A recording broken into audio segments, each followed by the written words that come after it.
Et salut les gars, c'est Final Galaxy, bienvenue sur cette nouvelle vidéo et aujourd'hui je vais vous montrer mes deux parties à l'aveugle en même temps que j'ai faites. Donc je jouais à l'aveugle et je jouais contre mes deux petits frères et on va en analyser une pour cette vidéo. Et puis cet après-midi je vais montrer la deuxième partie à l'aveugle que j'ai faite. Les deux parties à l'aveugle, je les ai faites en même temps. Donc cela a dû être, c'était vraiment très compliqué quand même pour moi de retenir. Donc je pouvais, donc je suis très fort comme vous le savez, mais en jouant à l'aveugle, donc je vois pas l'échiquier et je suis obligé de mémoriser tous mes coups. Et donc pour ceux qui ne savent pas comment ça se joue à l'aveugle, eh bien moi je dis mon coup, donc j'ai un bandeau, je dis mon coup et puis mon T'as mon petit frère qui joue en mon coup, et puis après, il dit son coup. Sachant qu'il y avait aussi une pendule aussi, bon. Mais la pendule, pour l'instant, on s'en fiche, pour l'instant. Moi j'avais 30 minutes KO, et puis lui, il avait 20 minutes KO. Mes deux petits frères. Bon, on va commencer sans plus tarder la vidéo. Et puis, j'avais les blancs ici. Je jouais contre mon petit frère, le tout dernier, parce que j'ai un autre petit frère, mais il est né juste après moi, voilà, si vous voyez ce que je veux dire. Là, je joue contre vraiment le dernier, donc le moins fort de nous trois. Et puis, il avait les noirs, donc allez, on commence. Donc, c'était une sicilienne, les gars. Comme ça, voilà. Donc, E4, C5, c'est typique de la sicilienne. KF3, là, une grande ligne. Et E6, qui est tout à fait jouable. Voilà.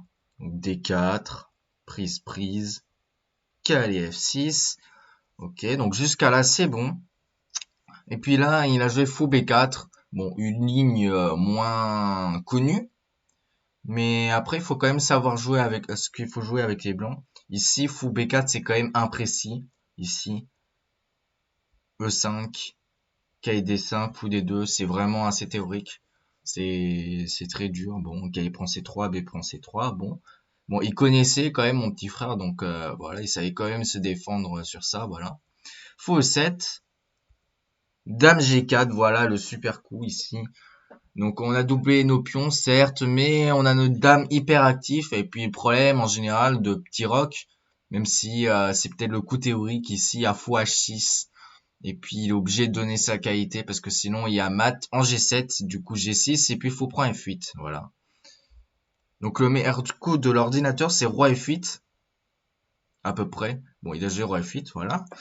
Bon, et puis là, déjà, premier coup, bon, je fais F4. C'est peut-être pas le meilleur coup, mais moi, comme je suis à l'aveugle, ce qu'on cherche à avoir à l'aveugle, c'est de gagner le plus rapidement possible. Pourquoi? Parce que le problème, si on continue trop, on risque d'oublier la position. Donc le mieux, c'est d'échanger le plus de pièces possible. Et puis, donc à mon ouest, c'est faire F5 pour ouvrir la position, parce que le roi, il est en F8 quand même, donc il a pas roqué. Bon, ici, il décide D5, de faire D5, un rêve de la sicilienne, D5. Et puis, bon, si je prends la prise en passant, je sais pas ce que j'ai fait dans la partie, mais ici, c'est pas très bon pour moi parce que je pense qu'il peut faire, par exemple, d'un prend D6. Et puis, là, ça commence à ouvrir pour lui, alors que pour moi, E5, c'était beaucoup mieux de le garder pour essayer de faire une attaque sur l'aile roi, sans que qu'il arrive à avoir du contre-jeu, parce que j'ai quand même aussi un roi au centre, même si j'arrive à roquer assez rapidement. Parce que là, il peut peut-être y avoir aussi du E5, peut-être avec une attaque à la découverte un jour. Bon, là, le fou, il est pas protégé, donc ça va, mais ça peut mal partir pour moi. Donc ici, j'ai préféré ne pas prendre.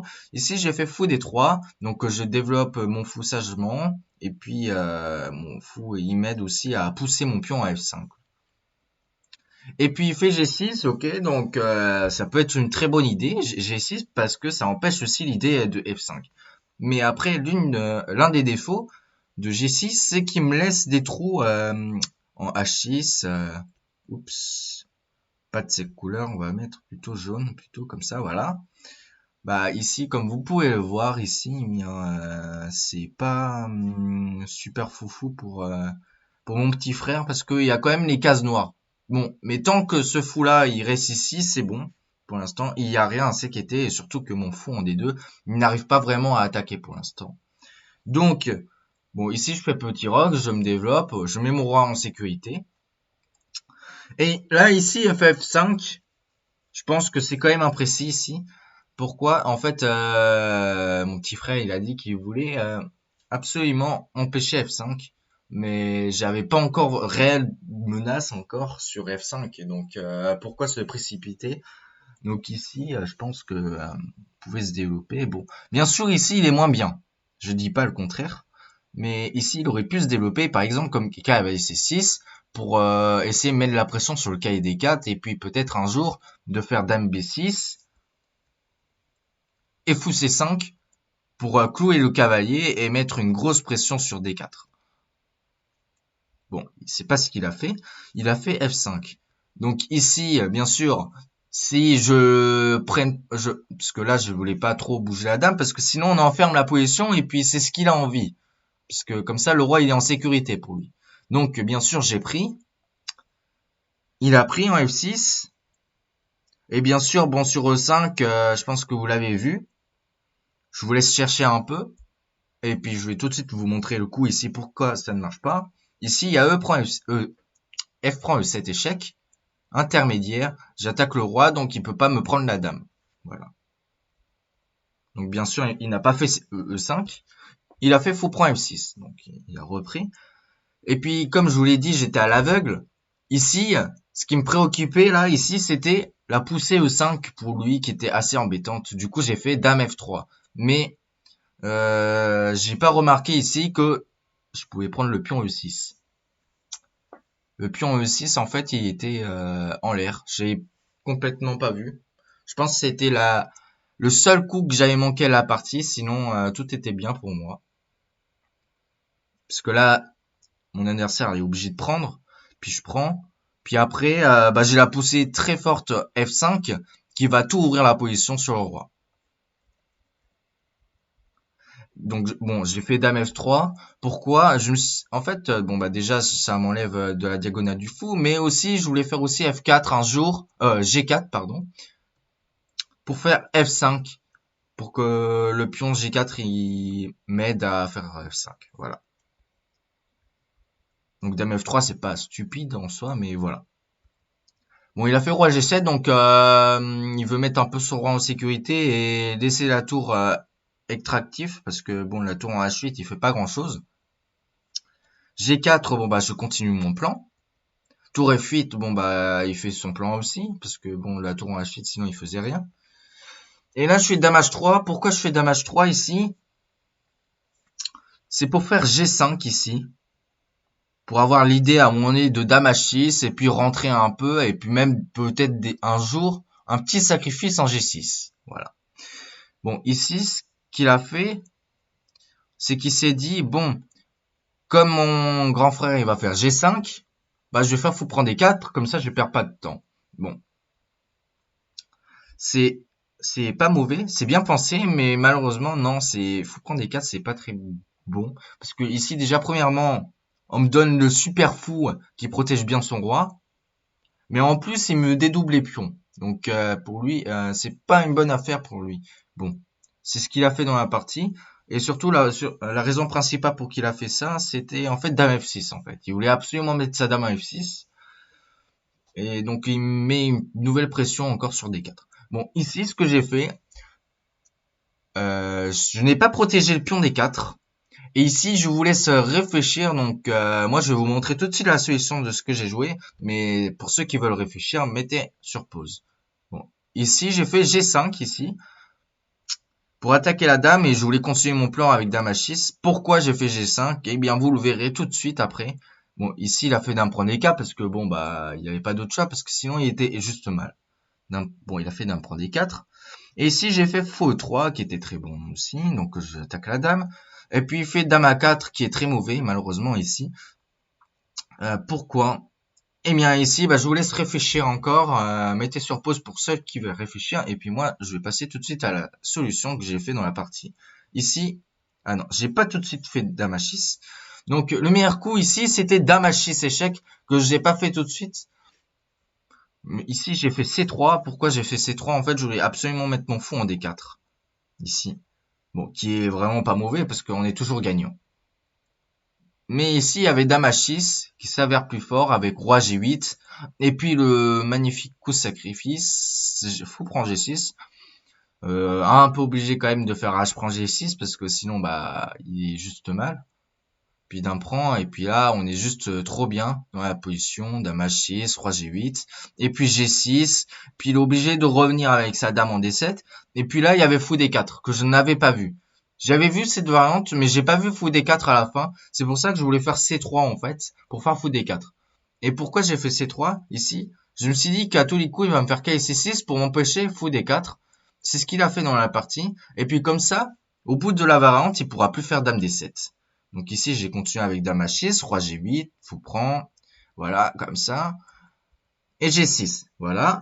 Donc là, bon bah, il est obligé de donner du matériel parce que il a pas d'autre façon de faire autre chose. Par exemple, s'il fait un coup comme tour d8, bon, il se fait mater en deux coups. Dame h7, roi f8 et puis dame f7 mat. Voilà, par exemple. Donc ici, il a fait tour f7 pour parer le mat ici en h7. Bon, du coup, bah j'ai pris la tour parce que je pouvais pas faire grand chose sinon. Roi prend, dame h7, donc on fait une série d'échecs là, tout en faisant attention qu'il n'aille pas non plus se protéger. Dame f8 échec, roi c7, et puis là je fais fou c5 qui empêche le roi de venir se protéger. Bon, ici, je pense que dans sa tête, il s'est dit, bon, bah, j'ai perdu quand même parce que c'est assez chaud pour lui. Bon, peut-être B6 était la meilleure solution, peut-être pour refaire roi B7, roi A6, peut-être. Mais bon, ici, il perdra de toute manière. Bon, il a fait roi D7, il rapproche son roi. Bon, je fais encore dame D6, roi A8. Et puis là, je fais tour à B1. Vous allez voir pourquoi j'ai fait tour à B1 ici. Vous allez voir plus tard. Parce que j'ai beaucoup imaginé beaucoup plus loin. Ici, il a fait dame prend A2. Bon, que je n'ai pas prévu, mais bon. Dame prend A2, ça me dérange vraiment pas du tout. Parce que je peux continuer mon plan tranquillement ici. Vous allez voir mon plan que j'ai fait dans la partie. Il est vraiment très belle. Donc, F5. Bon, je pense qu'au lieu de faire tour à B1, bien sûr, l'ordinateur, il va me dire F5 pour ouvrir la colonne, Bon, ici, mon petit frère, il a dit, bon, il a pris en F5, mais il a pas vu qu'il y avait tour F1 échec, par exemple. Mais bon, il est complètement perdant ici. Roi F7, dame F8 échec. On donne une série d'échecs au roi. Roi G6, dame G8 échec. Et puis là, quoi qu'il fasse, il va perdre la partie. Bon, il a décidé de faire roi F6, mais imaginons qu'il fasse, par exemple, un coup comme roi H5. Ici, il y a plusieurs coups comme dame H7, roi G5, puis après, ça va mater assez rapidement. Bon, tu peux faire H4 par exemple, et puis on menace mat, et puis c'est assez rapide comme ça, par exemple. Non, comme ça, par exemple, fou F2, puis il y a mat assez rapidement. Bon, l'ordinateur qui s'y propose, mais peut faire. Ah oui, il dit même roi G2, c'est très esthétique pour faire tour H1. Oups, tour H1, voilà, pour faire un mat de l'escalier. Voilà. Bon, ici, il n'a pas fait roi H5 dans la partie. Bon, il a fait roi F6. Et puis là, j'ai joué le très magnifique coup. Donc, je vous laisse chercher ici. Et puis, on passe tout de suite à la correction. Enfin, à la correction. À la partie que j'ai faite. Tour prend B7. Magnifique. 2 points d'exclamation. Cela mérite 2 points d'exclamation. Pourquoi ici, j'ai joué cela? D'où l'idée de tour à B1. Donc, bon, ici, dans la partie, il a fait fou prend B7. Et j'ai terminé avec un tour E6 mat. Bon. Et s'il prend pas, par exemple ici, je peux faire un tour F7 par exemple, un tour F7 mat et puis voilà pourquoi j'ai fait tour prend B7. C'est un mat imparable pour lui et bon, il a préféré terminer sur la prise et puis tour E6 mat. Donc voilà, c'est un mat quand même très esthétique avec un beau sacrifice et donc ouais, je pense que la seule erreur que j'ai faite vraiment, c'était peut-être loupé cahier prend E6. Après, j'ai fait quand même quelques imprécisions aussi puisque j'étais à l'aveugle. Bon, n'hésitez pas à vous abonner et à liker la vidéo. Et on se retrouve pour une prochaine fois, les gars. Allez, ciao, ciao, les gars!